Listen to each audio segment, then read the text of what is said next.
আজকে আবার বের হয়ে পড়লাম মাছ মারার জন্য। ওই দিন একা একা গিয়ে ভয় পাইছি। আজকে কিন্তু সাথে সঙ্গমঙ্গল হয়ে যাইতেছি। পিছনে দুইটা দেখতে পারতেছেন, একটা হচ্ছে বড় ভাই আর একটা হচ্ছে জহির। ও ভালো কথা, জহির কিন্তু এখনো বিছানায় মতে। আজকে কিন্তু প্রচুর পরিমাণে রোদ উঠছে। আজকে অনেকজন মিলা যাইতেছি, বড় একটা মাছ মারতে পারবো ইনশাল্লাহ। আমাদের জন্য আরো কিছু ভাই ব্রাদার ওয়েট করতেছে। আমরা যেখানে মাছ মারতে যাব ওরা আগে সেই বসে রয়েছে। আমাদের লোকেশনের প্রায় কাছাকাছি চলে আসছি। এর আগের ভিডিওতে দেখছেনই পার্ক। এই এক ছোট ভাই আগে সেই দাঁড়ায় রয়েছে। এই হইল মাছ ধরার জায়গা। এইখান থেকেই সবাই মাছ ধরে, আমরা এইখান থেকেই মাছ ধরবো। আজকে সাগরের অবস্থা খুবই ভয়াবহ।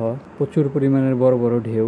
ঢেউ থাকুক আর যাই থাকুক, আজকে মাছ মারতেই হবো। আমি বড়শিটা লাগাইতেছি। বড়শি লাগানো শেষ। এবার মুরগির মাংস দিয়া মাছরে আধার দিব, যার কারণে মুরগির মাংস লাগাইতেছি। সব কিছু রেডি। এইবার হচ্ছে বড়শি সুতাটারে বেশি করে সারাই লইতাছি, যার কারণে বড়শিটারে ঢিল দিয়ে সমুদ্রের মাঝখানে দিতে পারি। যত দূরে দিতে পারবো তত বড় মাছ পাওয়া যাবে, যার কারণেই বেশি করে সুতা সারাই লইতাছি। ওইদিকে জহির মিয়া সুতা নিয়ে দৌড় পাড়তাছে। জহির মিয়া কিছু বোঝে না, আজকে প্রথম মাছ মারতে আইছে।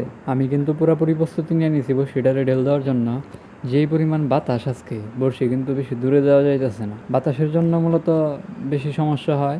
আমি যেদিকে বড়শি ঢেল দিতেছি ঠিক তার উল্টো দিকে হচ্ছে বাতাস, যার কারণে বড়শিটা বেশি দূরে যাইতেছে না। দূরে না গেলে বড় মাছ পাওয়া যায় না। তবুও চেষ্টা করতেছি একটা বড় মাছ ধরার জন্য। ওই দিন কিন্তু মাছ ধরতে পারি নাই। আজকে আপনাদেরকে বড় একটা মাছ ধরে দেখানোর চেষ্টা করব।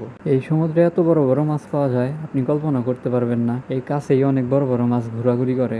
পার দিয়া ছোট ছোট অনেক মাছই ঘোরাঘুরি করে। এত বড় মাছ আছে এই যে আপনারে এক কামড় দেখায় ফেলতে পারবো। সবশেষে একটা কথা বলি, আজকে প্রচুর পরিমাণের বাতাসের জন্য হচ্ছে আমরা মাছ ঠিকঠাক মতো ধরতে পারিনি। এই বড়শিটা দূরে যাইতেছে না। তবে 3-4 দিন আগে প্রায় 40 কেজির একটা টুনা মাছ মারছিলাম, ব্লক করার মতো সময় পাই নাই।